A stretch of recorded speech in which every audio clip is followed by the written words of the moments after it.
हमारे पाठ का ही नाम क्या था? रासायनिक अभिक्रिया एवं समीकरण। तो कल हमने क्या देख लिया? रासायनिक अभिक्रिया और रासायनिक अभिक्रिया के बारे में देख लिया, उसकी परिभाषा देख ली और हमने प्रयोग करके भी देख लिया कि रासायनिक अभिक्रिया किसे कहते हैं। आज हम देखते हैं रासायनिक समीकरण के बारे में। किसके बारे में? रासायनिक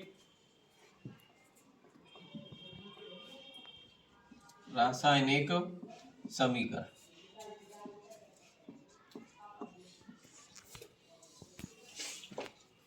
तो देखिए, रासायनिक समीकरण के बारे में सबसे पहले हमें देखना चाहिए कि अभिकारक कौन सा होता है, उत्पाद कौन सा होता है, उसके बारे में जानकारी होनी चाहिए। तो देखिए, सबसे पहले तो हमें मान लो ये हमारा तीर का निशान होता है इस प्रकार से, तो और तीर के निशान से इधर की तरफ होते हैं, उनको बोलते हैं अभिकारक। क्या बोलते हैं? अभिकारक। ठीक है। और तीर के निशान से इधर की तरफ होते हैं, उनको बोलते हैं उत्पाद। क्या बोलते हैं? उत्पाद। अब हमें देखिए, अबे एक उदाहरण लेके देखते हैं। तो एक उदाहरण लेते हैं हम सीधा। सबसे पहले magnesium plus O2 plus oxygen. Magnesium plus oxygen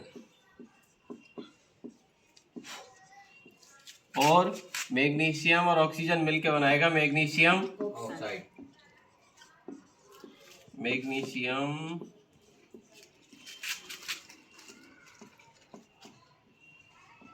oxide. Clear? अब देखिए, रासायनिक समीकरण का मतलब ही क्या था कि अभी क्या है, देखिए अब इसको मैग्नीशियम प्लस ऑक्सीजन और इसमें क्या है मैग्नीशियम ऑक्साइड बना। इसको लिखने में भी हमें क्या है टाइम लगा।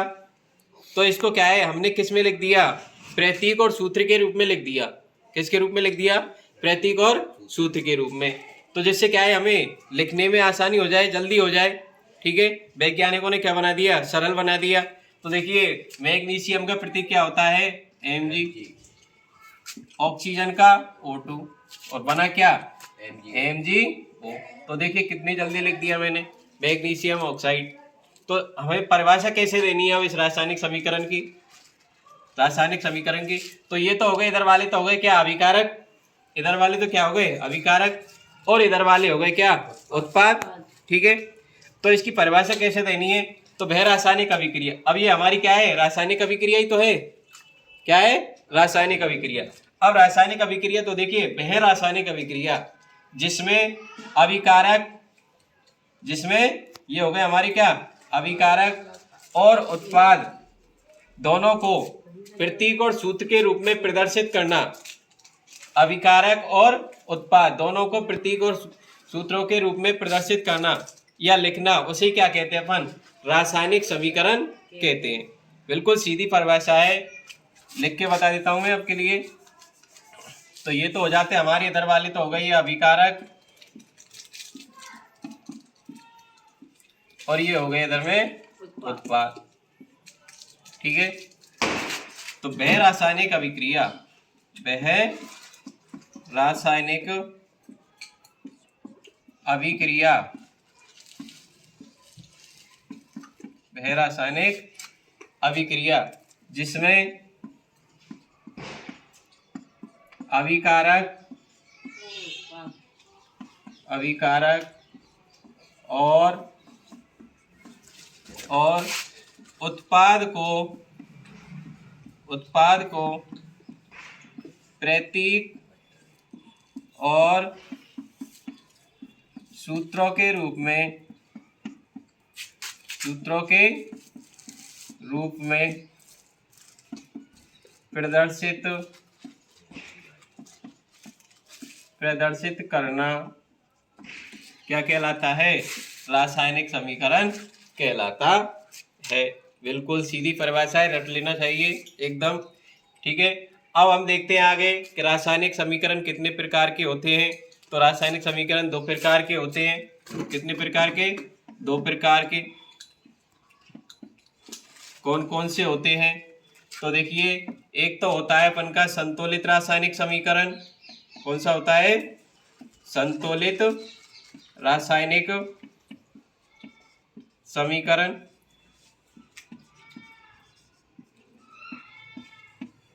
संतुलित रासायनिक समीकरण, और एक होता है अपन का असंतुलित रासायनिक समीकरण।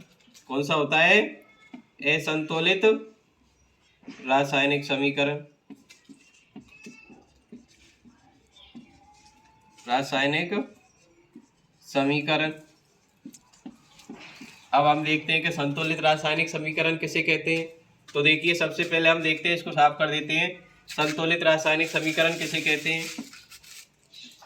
तो सबसे पहले इसकी परिभाषा लिख लो, या अपन उदाहरण लेके देखते हैं। तो देखिए, हम उदाहरण लेते हैं। सबसे सीधा उदाहरण अपन का जो है मैग्नीशियम प्लस ऑक्सीजन वाला,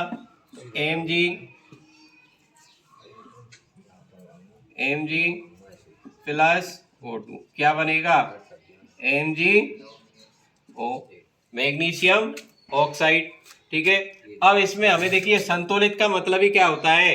दोनों तरफ क्या होना चाहिए? समान। इधर भी समान और इधर भी समान। जो भी हमारे परमाणु अणु है उनकी संख्या क्या होनी चाहिए? ये तीर के निशान से इधर की तरफ भी समान और तीर के निशान से इधर की तरफ भी समान।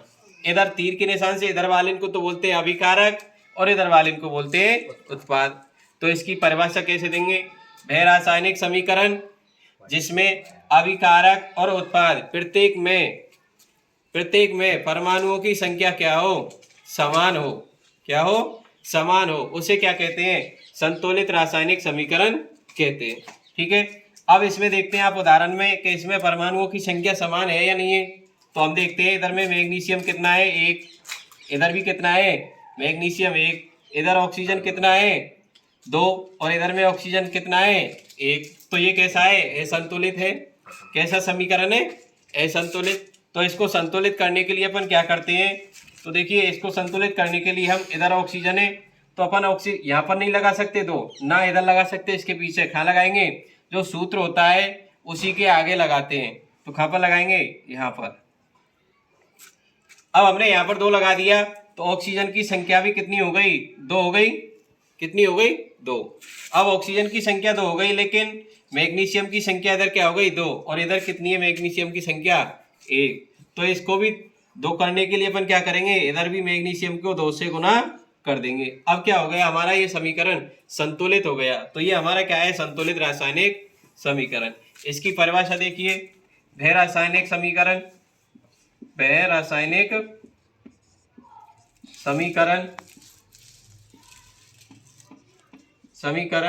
जिसमें अभिकारक और उत्पाद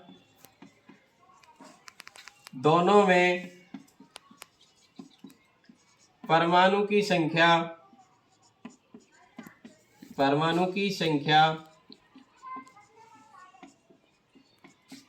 समान होती है, उसे ही क्या कहते हैं अपन? संतुलित रासायनिक समीकरण कहते हैं। क्या कहते हैं? संतुलित रासायनिक समीकरण। ठीक है। अब हम देखते हैं अगला समीकरण, असंतुलित रासायनिक समीकरण। क्या देखते हैं? असंतुलित रासायनिक समीकरण। समझ में आ गया होगा। संतुलित रासायनिक समीकरण वह रासायनिक समीकरण जिसमें अभिकारक और उत्पाद दोनों में परमाणुओं की संख्या क्या हो? समान हो। उसे क्या कहते हैं? संतुलित रासायनिक। अब देखिए, इधर भी परमाणुओं की संख्या समान है।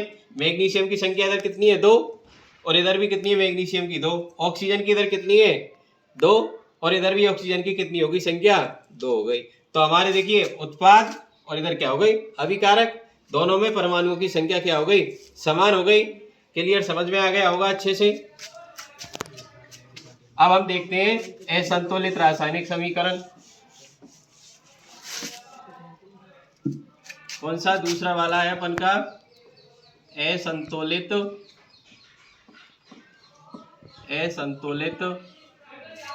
या इसी को क्या कहते हैं? कंकाली रासायनिक समीकरण। क्या कहते हैं? कंकाली रासायनिक समीकरण।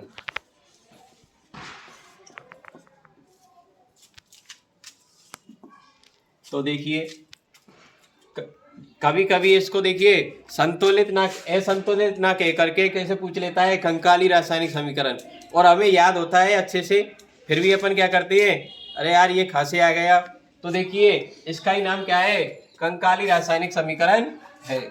तो देखिए कंकाली या असंतुलित रासायनिक समीकरण किसे कहते हैं, तो वह रासायनिक समीकरण जिसमें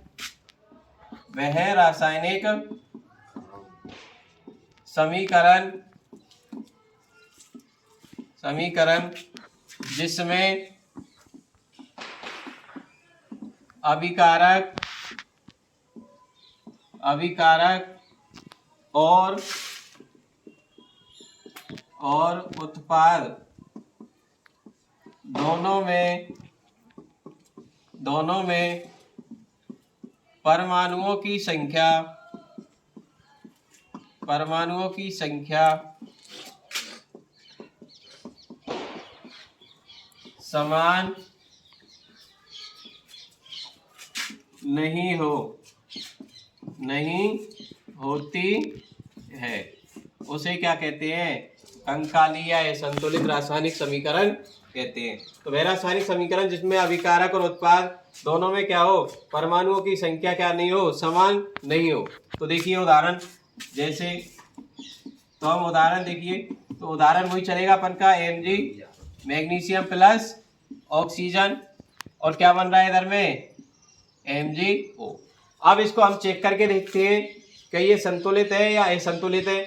तो इधर में मैग्नीशियम की संख्या कितनी है, तो मैग्नीशियम की संख्या है इधर में 1, और इधर भी मैग्नीशियम की संख्या कितनी है 1। इधर ऑक्सीजन की संख्या कितनी है 2, और इधर में ऑक्सीजन की संख्या कितनी है 1। तो समीकरण कैसा है ये, असंतुलित। कैसा समीकरण है, असंतुलित। बिल्कुल समझ में आ गया होगा कि जिसमें अभिकारक और उत्पाद दोनों में परमाणुओं की संख्या समान नहीं होती है, उसे क्या कहते हैं अपन, असंतुलित रासायनिक समीकरण कहते हैं। क्लियर।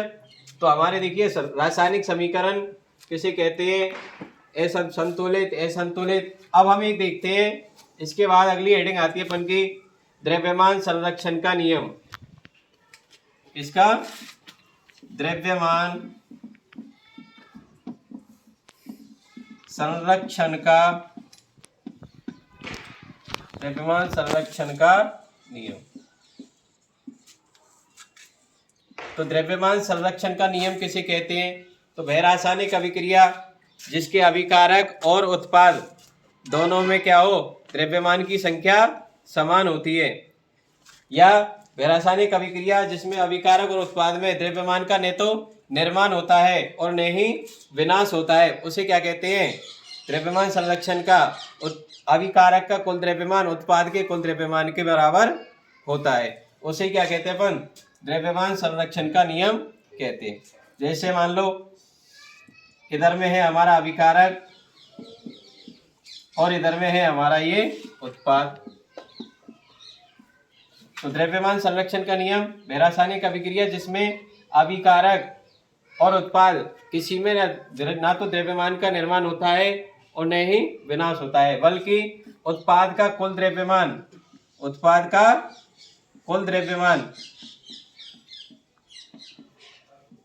इसका अभिकारक का कुल द्रव्यमान उत्पाद के कुल द्रव्यमान के क्या होता है, बराबर। उत्पाद के कुल द्रव्यमान के क्या होता है, ये बराबर होते हैं दोनों द्रव्यमान। तो उसे क्या कहते हैं अपन, द्रव्यमान संरक्षण का नियम कहते हैं। अब द्रव्यमान संरक्षण नियम की आवश्यकता क्यों पड़ी, द्रव्यमान संरक्षण नियम की, तो द्रव्यमान संरक्षण नियम से क्या होता है, अभिकारक और उत्पाद में द्रव्यमान की संख्या क्या हो जाती है, समान। पहली आवश्यकता तो ये। दूसरी आवश्यकता है उसमें अभिकारक और उत्पाद में परमाणुओं की संख्या क्या हो जाती है, समान हो जाती है। ठीक है, ये आपके समझ में आ गया होगा। अब हम कल देखेंगे क्या, समीकरण को संतुलित करना। क्या सीखेंगे, रासायनिक अभिक्रिया को संतुलित करना, कैसे संतुलित किया